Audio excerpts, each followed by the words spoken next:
Les auteurs des crimes doivent être tenus responsables par un procès efficace et équitable 12 ans après le massacre de plus de 150 manifestants et le viol de dizaines de femmes dans un stade à Conakry le 28 septembre 2009 par les forces de sécurité guinéennes. Le procès des individus suspectés d'être responsables de ces crimes devrait être ouvert dans les plus brefs délais, ont déclaré aujourd'hui 6 organisations de défense des droits humains. Les victimes et familles des victimes ne doivent plus attendre pour que justice leur soit enfin rendue. Alors que la Guinée s'engage dans un processus de transition politique après le coup d'État du 5 septembre, l'ouverture de ce procès serait un signal fort, démontrant la volonté des autorités de placer le respect des droits humains et la lutte contre l'impunité au centre de leurs priorités. Ces groupes sont l'Association des victimes, parents et amis du 28 septembre 2009 AVIPA, les mêmes droits pour tous, MDT, l'Organisation guinéenne de défense des droits de l'homme, OGD, la Fédération internationale pour les droits humains, FID, Amnesty International et Human Rights Watch. Malgré les nombreuses années écoulées, le besoin de justice ne diminue pas pour les survivants et du massacre et les familles des victimes. Il y a tout juste un an déjà, les 6 organisations dénonçaient les délais, et le temps perdu quant à l'organisation du procès.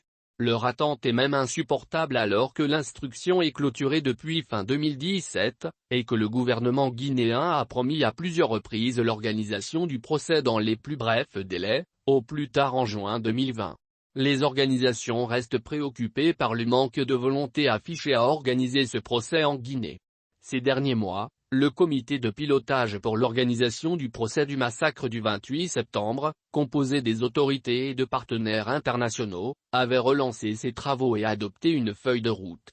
Les travaux pour aménager la cour d'appel de Conakry censée abriter le procès avaient avancé et une formation des magistrats était envisagée par le gouvernement de la France. Pourtant, malgré l'implication des partenaires internationaux pour mettre en place les conditions nécessaires à la bonne tenue du procès, aucune date n'a été fixée à ce jour. Selon Madame Aïssatou Diallo, une survivante des événements du 28 septembre, compte tenu de l'état de santé des survivants et qui se dégrade, nous demandons avec l'association des victimes, parents et amis du 28 septembre 2009 que cette année soit la dernière commémoration avant la justice.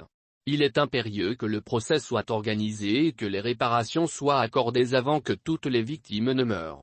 L'enquête menée par des juges d'instruction guinéens avait été ouverte en février 2010.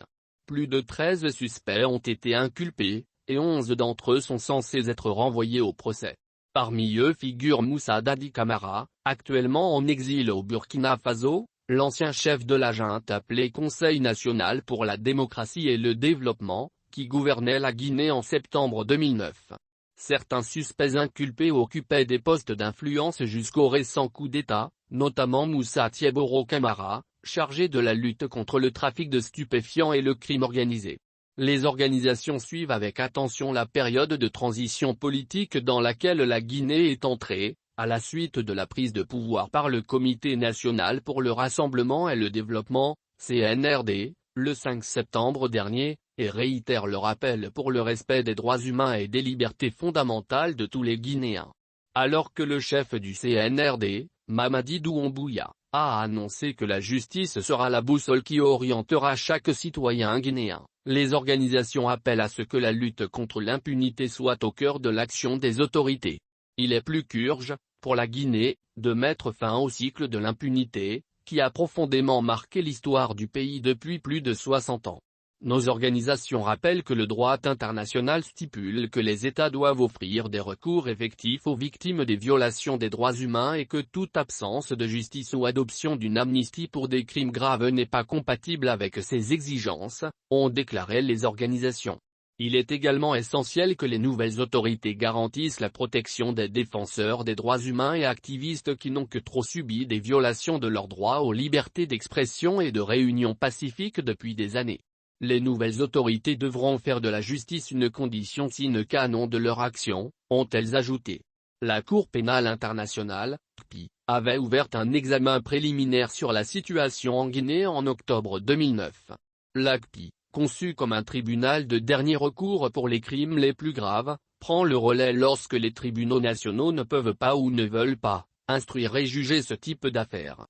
Dans son dernier rapport, l'ACPI avait indiqué avec déception que le procès ne s'est pas encore ouvert et le gouvernement de Guinée n'a communiqué aucun calendrier ou plan d'action à ce sujet.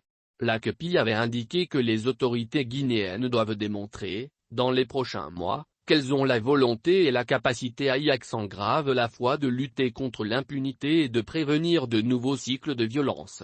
Les organisations appellent les partenaires de la Guinée, et particulièrement la communauté économique des États d'Afrique de l'Ouest, ceux de AO, l'Union africaine, l'Union européenne, l'ACPI et les Nations unies, à accorder une attention accrue à la situation prévalant actuellement dans le pays, et à renforcer leur action et accompagnement en faveur, d'une part de l'organisation du procès du 28 septembre dans les plus brefs délais, et d'autre part du respect des droits humains par les nouvelles autorités en Guinée.